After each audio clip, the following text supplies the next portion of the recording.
Como hemos visto, el desarrollo humano se distingue de otras teorías convencionales u ortodoxas en reconocer explícitamente los valores subyacentes, o sea, los fundamentos éticos del desarrollo, y también en emplear una metodología integral y en buscar las sinergias en el proceso de ampliar la gama de opciones de la gente. Tan radical ruptura con la ciencia establecida transforma el desarrollo humano en un nuevo paradigma, es decir, una perspectiva alternativa que abarca todos los aspectos del proceso de desarrollo económico, social, político y cultural. La palabra paradigma, que en griego significa modelo o ejemplo, fue popularizada por Thomas Kuhn en su controvertido estudio titulado La estructura de las revoluciones científicas. Aunque Kuhn no ofrece una definición rigurosa, puede entenderse por paradigma el conjunto de supuestos compartidos por una determinada comunidad académica acerca de qué es un problema científico, qué constituye una solución adecuada del problema y cuáles son los métodos válidos de la ciencia. Para apreciar cómo funciona un paradigma podríamos tomar prestada una analogía de la geografía. ¿Se acuerda usted de aquellos mapas de América, de Asia, de África que dibujaban los primeros exploradores? Empezaban como un bosquejo y se iban refinando y perfeccionando con la llegada de nuevos datos, de nuevas informaciones. Luego un descubrimiento mayor, el del Océano Pacífico, por ejemplo, o el del río Níger, obligaba a los cartógrafos a elaborar un mapa muy diferente. El proceso de refinamiento gradual es lo que Kuhn llama ciencia normal, y las revoluciones científicas corresponden a la reelaboración del mapa. Por supuesto que la novedad de cada paradigma es una cuestión de grado, y por supuesto que el concepto mismo es problemático y discutido dentro de la teoría de la ciencia. En particular, siguiendo a Shapiro, valdría decir que aunque el paradigma coloree la visión del científico, en la realidad sigue existiendo contornos independientes del color de los anteojos. Ejemplos de paradigmas científicos son la teoría general de la relatividad, la síntesis neoclásica en biología, la psicología freudiana, el funcionalismo, el marxismo o la economía neoclásica. Aplicada al enfoque de desarrollo humano, la palabra paradigma puede sonar demasiado ambiciosa, ya que algunos reservan este término para las ciencias duras o para teorías sociales plenamente consolidadas, o sea, que cuenten, entre otras cosas, con textos escolares, con carreras universitarias, con revistas especializadas y con academias o asociaciones de practicantes.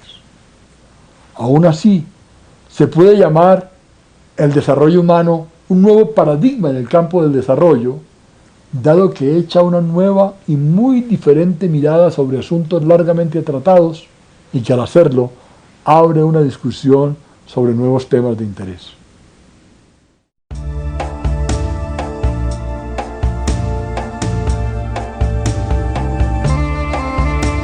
El paradigma de desarrollo humano tiene 5 características formales que importa destacar. Es un paradigma en construcción, no es una teoría cerrada y acabada. Dada la novedad de la propuesta y la complejidad del asunto, son todavía muchos los temas específicos que faltan por abordar, muchas las dudas y lagunas, mucho el trabajo pendiente para la ciencia normal, como la llamaría Kuhn, o sea, de completar los detalles de nuestro mapa. Es un paradigma multidimensional, pues se trata de la realización simultánea de distintos valores, como dijimos ya. Esta multidimensionalidad enriquece el paradigma, pero también lo hace más complejo. Es un paradigma crítico, en el sentido de Nietzsche, o de Freud, o Marx, o de Habermas.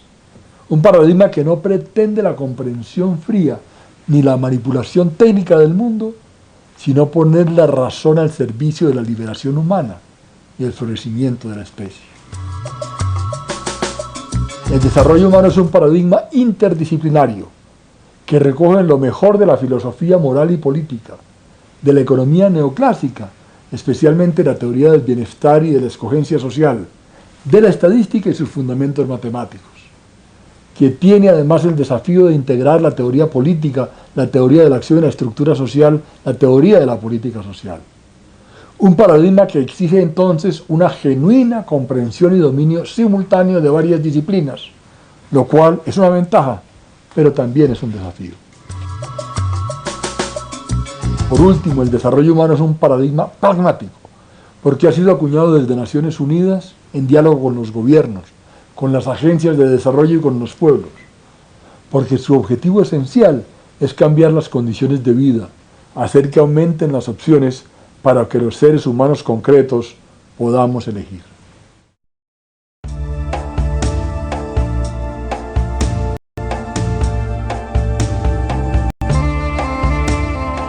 ¿A qué se debe el interés y la polémica que ha despertado el paradigma de desarrollo humano en la comunidad académica y entre los políticos y planificadores del mundo entero? Más adelante veremos cómo la evolución interna de la teoría del crecimiento económico y de la filosofía política fue llevando gradualmente al concepto de desarrollo humano con sus distintas implicaciones teóricas y metodológicas. Pero además de esta evolución interna, se dieron 6 circunstancias que ayudan a explicar la aparición del nuevo paradigma. Una voz unificante. El concepto de desarrollo humano de alguna manera sirvió para unificar las muchas voces insatisfechas con la idea prevaleciente de reducir el desarrollo al crecimiento económico. Aquellos que estaban insatisfechos con el razonamiento económico convencional, aquellos que se preocupaban por las injusticias sociales, los ambientalistas, las feministas y las minorías excluidas, encontraron en el desarrollo humano una formulación sólida y coherente de sus intuiciones básicas. El renacer democrático. El paradigma de desarrollo humano coincidió con la marea de la libertad, con la llamada tercera hora de la democracia que comenzó en el cono sur de América Latina, incluyó la caída del muro de Berlín y el rescate de 17 países de Europa del Este para la democracia, llegó al África, al Asia y completó unos 67 países democratizados. Al lado de la democracia representativa, también avanzó la democracia participativa.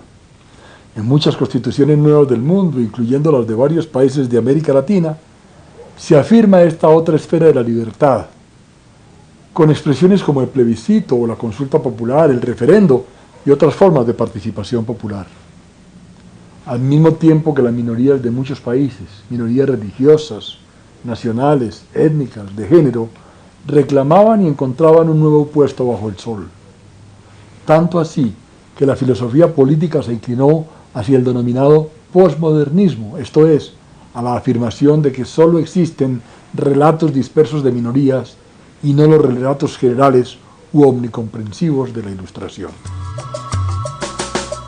La difusión del paradigma de desarrollo humano también coincide con la creciente afirmación de los derechos humanos, con la nueva conciencia de que todos, sin distinción de nacionalidad, de raza o etnia, de lengua, de religión, de género o de ninguna otra índole, tenemos derechos inalienables de carácter civil, político, económico, social y cultural.